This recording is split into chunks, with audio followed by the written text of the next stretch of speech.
Hi, I'm Jamie and I'm here with Josh Hart talking about the problems in Saudi Arabia and how boxing events have covered up them. So if you want to introduce yourself, who you work for and everything. I'm Josh. I work for a boxing outlet called Seconds Out. We cover all boxing all over the world. We've got people out this week in Saudi covering the Canelo fight.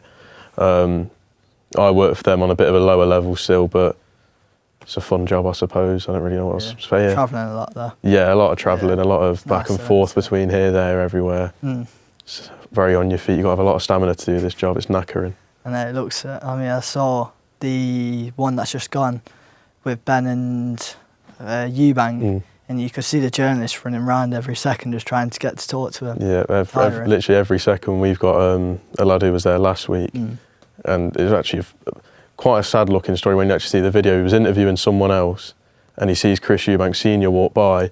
So as soon as he finished the question, he just goes, "Yeah, nice one," and legs it to chase after Senior instead. Obviously, that's the game. Like, we're here to get the best numbers and everything, but from a moral perspective, morals sometimes go out the window in the industry. Sometimes you've got to do what's best for you, get your numbers and everything. So about the struggling countries like Gibraltar, for example, they recently had a boxing event over there. Did you have anything to do with that one? No, I think we didn't really send anyone over to that one. Was this the one with Dillian White headlining, I believe? Yeah. But no, those ones we don't really tend to cover. There's not a lot of value in them because the way we weigh it up is what shows have got the best value, and shows like Gibraltar is more expensive to get out there compared to just the standard train somewhere. And then when you look down the card, and you've got to look who's linked with which fighter, and if there's just not a lot of big names. Yeah, exactly. It's an investment sending us to all these different fight weeks. So like next week, for example, you've got Lee Wood headlining in Nottingham. Obviously, me being from here, regardless of who's fighting, it's free to send me. So it's just a free bit of content. But shows like Gibraltar, and sometimes with Saudi ones as well. Sometimes we dodge some Saudi shows just because very expensive to get out there.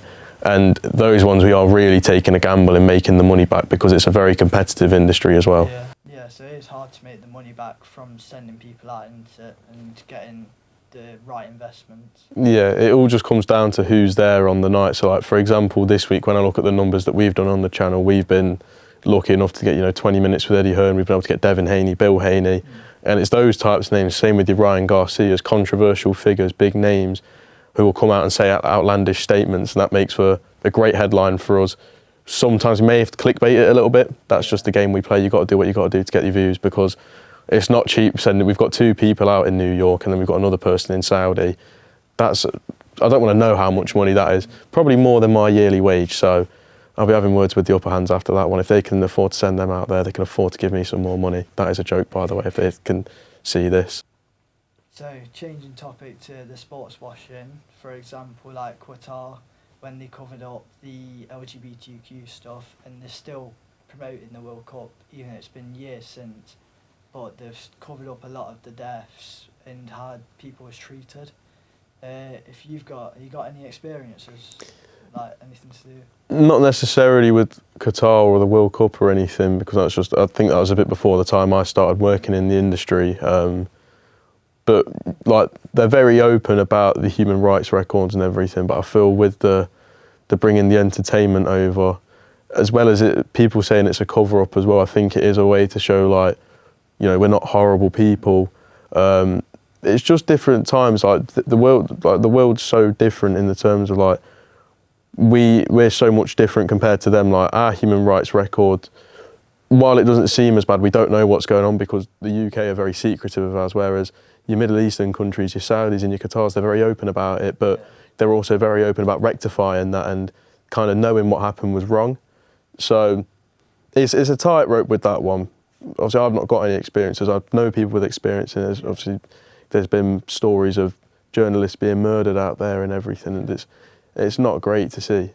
For the topic I'm doing now, I'm talking about Jamal Khashoggi. I can't fully pronounce it. Sounds familiar. It does ring a bell. A Saudi journalist who got murdered for the way he talked about the country and the stories he covered. And he was just murdered by, I think it was some high-ranking police officers. Yeah, they're very controlling sometimes out there. boxing outlet recently called Boxing Scene. They were banned from covering Ben Eubank last week because the way they operate is they stick to themselves and they go with what they believe's right. And a lot of people have their issues with Saudi and everything and whatnot, but a lot of us, we don't show it. Obviously, here at Seconds Out and with me, there's no issues. We're completely fine with the Saudis and everything. We're happy with what they're doing. But it's like things like, obviously, you've seen like people say the atmosphere is not great and everything. And it's things like that. And that's what's put them in that situation. But they've stood firm on their word and said, you know what, like, okay, you can take away our access, but we're not changing how we operate. And that's the thing. It's sometimes you've got to just do what the right thing is, and whether, obviously we determine what the right thing is whether do we stand on our beliefs, or, well, in their case, it's do they stand on their beliefs, or do they go, right, okay, we'll take the knee here and, you know, we'll go along with what you guys want us to say so we can still keep getting access. It's a very weird game being in the boxing media scene and obviously having to impress people, because there's a lot of, I guess you could say, fragile egos in boxing, not through my experience, it's just going off what other people have told me. I'm still very fresh in the game, but I'm sure as time goes on, I'll encounter these issues as well. Annoyed quite easily. You've seen like countless stories where people just get annoyed and fed up with other people, just had the questions they ask or something. Oh, like we had an issue literally last week where the reporter that we had sent to Ben versus Eubank misquoted an interview from TalkSport with Chris Eubank Sr. Now, the interview was also 2.5 years old, and he was certain that it was filmed that day, which was completely wrong. And we had people threaten us with lawsuits and everything. Obviously, we sorted the issues out, but like things like that, when I say the fragile egos, like the term lawsuit and I'll sue you, that gets thrown around every day. That's like me coming in here and saying hello to everyone in here. It just gets thrown about like it's nothing. It's so commonly used, but rarely acted upon. And the only person recently that's actually acted upon threatening to sue someone was Frank Warren with Chris Eubank Jr. because he went on a stage and said a few not so nice things that I'm not going to repeat on here. Yeah, so covering more of the sports washing, specifically like Qatar with the World Cup, I think it was 2022. Yeah, when they covered up a lot of it there with the big names travelling to the country and with the LGBTQ plus people, and they were just getting mistreated over there.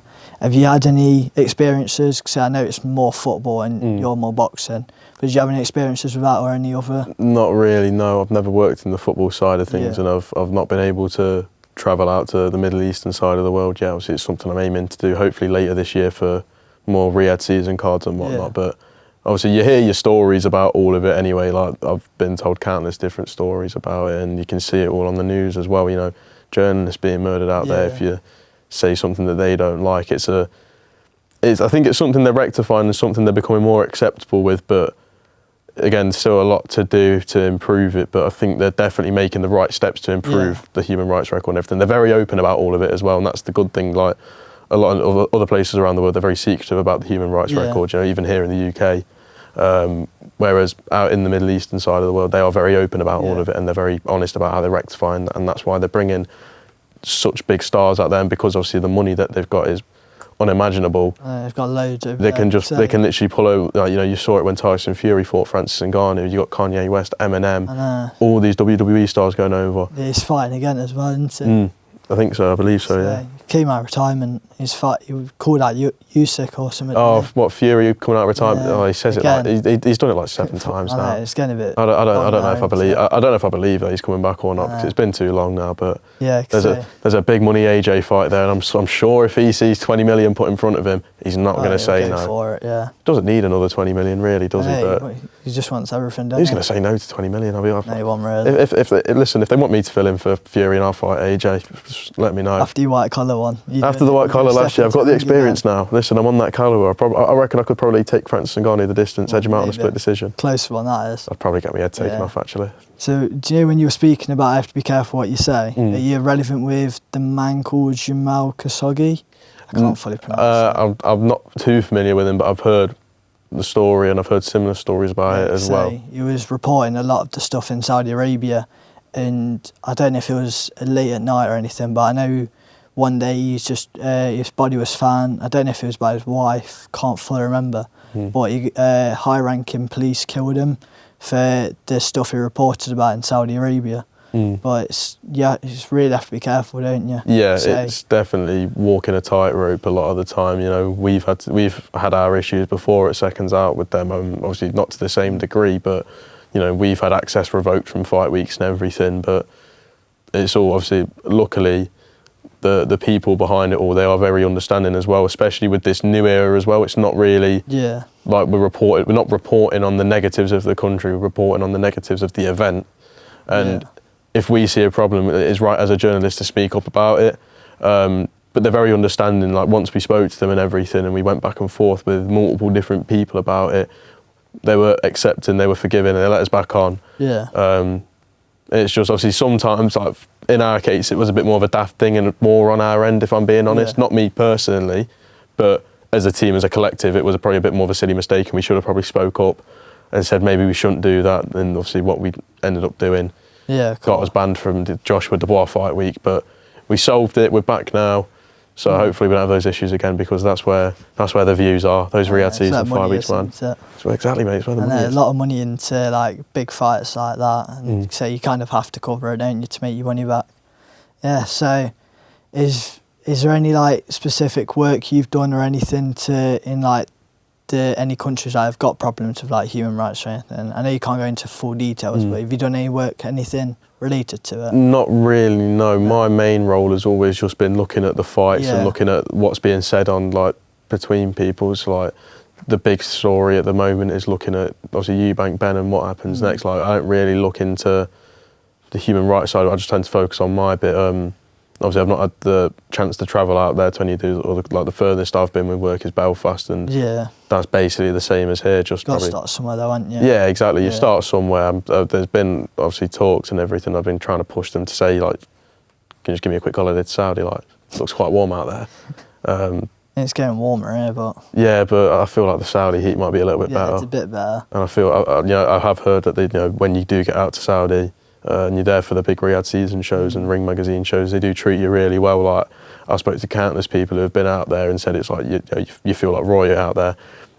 Listen, I've never been part of the royal family. I never will be. But if I can get a little week out in Riyadh and get treated like it, I'm not going to say no. I know. So you can get a lot of connections there as well. Yeah, exactly. Speak to the right people. Well, that's the big thing with working in boxing and working as a journalist. A big part of my journey was networking with people. Just sitting on your phone, messaging all these different people in the industry, and they'll put you onto another person. That person can put you onto someone else. Then it just stems from there. I mean, say for this topic now, I spoke to someone. Thinks in Sydney, Australia, but because of the time difference, you couldn't get any like actual time to I could do an interview online. So he's like referred me to someone else, and then I think I had another one who referred me everywhere. So you get like a bunch of connections. Yeah, that's the big thing. If I could give any advice to yourself and any other aspiring journalists that want to work in the sports side of things, it's just networking, just being out there and being persistent. Like the way I started, I just booted up my own little YouTube channel, blagged my way into a press conference, got Eddie Hearn. And then next thing I just kept pushing from there. Best mates with him, aren't you? I've seen you, mate. People say that. I don't see the best mate allegations just yet, but me and Eddie do get along. The best I've got out of him is a follow back on Twitter, so that's my claim to fame for the next few years, that he follows me. Like once you get the connections, you can go anywhere really. Yeah, literally. Once you know a few people, they can put you onto a few more people. And then it's endless from there. Like even to this day, so I'm still getting in touch with new people about new things and whatnot. Even if it's not necessarily in the sporting side, I speak to other people in boxing, like promoters, managers, trainers. There's like loads of opportunities for me to do other things. Like one thing I want to do, I want to go work like more in the business side of boxing, and I've been speaking to people about that, about getting a license from the board and becoming a matchmaker instead of going to managing. So literally, just from me sitting there on my phone, texting people, stem to a point now where I'm looking at the business side of it. And it's achievable as well. I know it doesn't sound like, it sounds like a lot's gone on. You just need confidence being into it. You just need to trust yourself and trust that you know what you're talking about. If you know what you're talking about, and I can tell you know what you're talking about, you can do whatever you want really in journalism and everything. And, I know I'm not the best example because I took unholy amount of time out of college last year for it, but it paid off. It paid off. I may have not got the grade, but I got the job at least. Experience, well, that's the way I always say it is experience is invaluable. Better than it. The experience that I got from not coming into here, and that's not a bad thing by the way. I enjoyed my time here, just for the record. But no, the experience that I got being out in the real world and actually just doing it for myself without having that guidance behind me, you know, you'll have a lot more tough learning experiences where like you will really be kicking yourself afterwards. Like I had a horrible one literally only a couple of weeks ago. I was interviewing Tyson Fury's uncle, Peter Fury. Oh yeah. And they don't get along, which I didn't know. So I would go straight in and try to ask about Tyson, and he goes, "Nope, not doing this interview." I'm like, Luckily, rectified it. Was a man went over and apologised to him and said, "I wasn't aware," and then he gave me another chance to interview him. In the end, it gets. That's it. Well, as long as you're genuine and honest to the people in the scene, it's completely fine. They're like, it's a very forgiving industry. Like, you know, you can do the most outrageous thing possible in an interview, but as long as you apologise afterwards and take it down or make the changes that the upper hand people will ask for, you'll be sound to go again tomorrow. Yeah, I think that about sums us up. Is there anything else you want to add? Any big stories you've got or anything? Oh, big story. I don't really know. Really, don't know. I kind of just forget myself. I'm kind of just here, there, everywhere at the moment. I was in London on Tuesday. I've got big fight week with Lee Wood next week. Then I've got Derby for some reason for the YouTube boxing a little bit that Darren Till. Yeah. And then maybe think I'm in Glasgow as well. It's just non-stop. The one thing I'd say to people, if you're going to work in sports, relentless. And you just got a firm no sleep, like genuinely no sleep. Live off Red Bulls and coffee. Literally, genuinely, that whenever I'm travelling, I've got a coffee, I've got a Red Bull. It's a pain in the arse, man. Like, even when you're working from home, for me sometimes, like during Ben Eubank fight weeks, it's long hours. Yeah. It's like I'm logging on There's always something new out. Well, obviously you had I've never seen so much anticipation for a weigh-in last week. So I was there on the Saturday, bear in mind, made the silly mistake and went out on the Friday night. So I woke up feeling ever so poorly on Saturday morning, but I had to get up at like 7:30 to check the second day weigh-in. Eubank Jr., now congratulations on your win, mate. But this man, I got told the latest the weigh-in is 8 o'clock in the morning. So I got told, just be awake for 8, put a few social media posts and you can go back to bed. This guy didn't weigh in until 10:15. Yeah. I'm checking Twitter, I'm sat there, it's 9:15 and someone tweets, got some sources close to Chris Eubank Jr., his team tells me he's still asleep. Nice one, mate, I don't know. But that's boxing for you. That's just boxing. Weighed like 0.5, was it, over? Mate, I think it's being investigated right now. Is it? Yeah, because so normally when you do your weigh-ins, it's on a 3 decimal point scale. Yeah. This is on a 4 decimal point scale. And he was literally, I think, the equivalent of a packet of crisps overweight. I know, I saw, is it a AA battery or something? Literally a pack of AA batteries. It's like $500,000 on £375. Yeah, 375 grand. Plus he got fined 100 grand for slapping Ben with the egg. Paid out 50 grand to the undercard fighters. Do you know what though? Investment, because that man got paid handsomely for Saturday night. They both did. I think the reports I saw was like 9 million for Eubank, 8 million for Ben, and that's without any sponsorship deals. And then when Eubank Senior showed up, I bet he got a bunch of money for that as well. Obviously reports came out that Turkey was the one who helped pull it together. But either way, I think my main thought was how much did that drive the pay-per-view sales up? It was already hyped enough, but the big talking point was Eubank Senior saying, you know, he said it towards ourselves at Seconds Out. You know, everyone's seen the big viral clip where he's going, "You must be mad, I'll never be in your corner, you're a disgrace." That was with us. And you know, everyone sees that. Literally, no one expected him to be there. I got a text about half an hour before everyone else seen it from someone who was there saying, "We're being told that Eubank Senior's coming," and I was like, "Surely not, not a chance." But there's a video he put a video up about it. He like disguised himself proper. Go look at his little channel after call Chris Eubank. Yeah, mate, he strangest man you'll ever see in the sport, really. But do you know what? He's a good bloke. I think he's a good bloke. He's an icon of the sport, I suppose. So then he got rushed straight to hospital, and then with the interviews with Eubank Senior saying how proud he is and everything, just like mixed in it. You get mixed things, don't you? I think, do you know what it is? I think he was never a fan of the fight because of the weight difference, and I don't think it was necessary. The first time around, it was because of the fact that Eubank Jr. was having to drain himself proper to make the weight, like to an unhealthy weight. I know. This time it was still bad, don't get me wrong, and I get the whole point of, he's a career-long one, like he's always been fighting at middleweight, but you're getting older, it's so much harder to drop that weight off your body. I've never cut weight myself, but you see it or you hear about it, and it's not easy to do, and as you get older, it's harder to shift that weight. Yeah, so you can see, once he did the weigh-in, you could see him, I don't know if it was before or after, but it was in the back with the, I don't know what you call it, it's like the silver foil thing over the top of him. Yeah. Can't think what it's called off the top of my head. It's basically, so like the Rapsolve and foil and everything. It sweats out, doesn't it? Obviously sweatsuit, goes and sits in the sauna, which is actually prohibited, I believe, by the British boxing. I don't think they actually allow that, which is why I think they're investigating, because Eubank put a video up and it's just him in a sweatsuit, like looking knackered. And he just goes, right, time to get in the sauna. Mate, you've just sold your cover there. And that's going to get him another fine probably. He's probably going to not have made any money from this fight by the time they finish fining him. How many fines he's getting? He's getting fines every week. I feel bad for the guy at this point. He's got enough money though, hasn't he? I suppose, yeah, he got... But then again, there was allegations of him owing Neymar a lot of money from the poker games they used to play. It's all a load of, like, I think it's just something kind of Ben tried to drag him down with. I don't think it's actually true. I'd be very shocked if Chris Eubank Jr. owed someone money. Like one thing can get said and it can go anywhere in the media. That's the thing, yeah. Well, obviously, like, you know, if you see it, like one of the big narratives in the build-up, Eubank and Ben both found their lines to drive down. So Conor Benz was saying to Chris, "Oh, your dad don't even like you," and Chris's to Conor was, "You're a drug cheat. You're a drug cheat," and that's how it goes. And obviously, do you know what though? It's good build-up, but at the same time, again, they're bordering a line of, when does it start to get dark? And obviously, it's coming out with too personal. Yeah, but this one, I think it was a personal fight. The narrative switched from the first time it was made was just that it's two legend sons fighting who are doing quite well. Failed drug test comes around 3 days out from the original date, and it switches the whole narrative. Then at that point, it's personal between the two, and I think we could see that. I think any other fight where it was that tough for both of them, I don't think they would have went the distance. No, so you could. But I think they had that extra bit in there where they just did not want to give up, and that's why we saw one of the best fights of this year.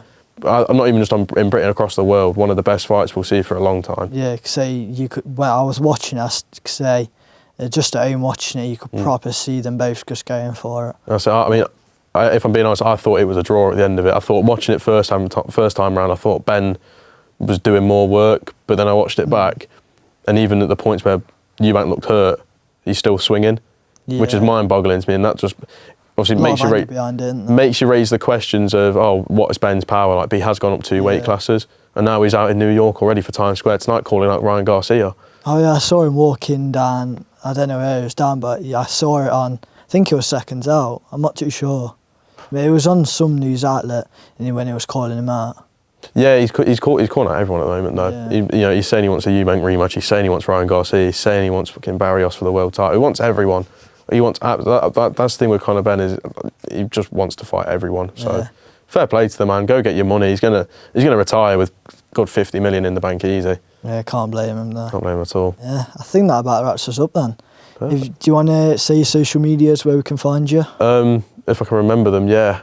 My Instagram is Josh Hart, but with 4 T's at the end because the original one's taken. There's an NBA player apparently with the same name, so I'm not going to push him to get the socials. And then my Twitter, I believe, is... I can't even tell you. I'll probably chuck it on the thing. I'm going to quickly check now. I've got a Twitter notification here anyway. Just cut this bit out. My Twitter is J0SH Hart with 2 T's. There you are. Perfect. Yeah, to find you. And if you want us to listen to my work, Seconds Out right there. There we are. Best in the game.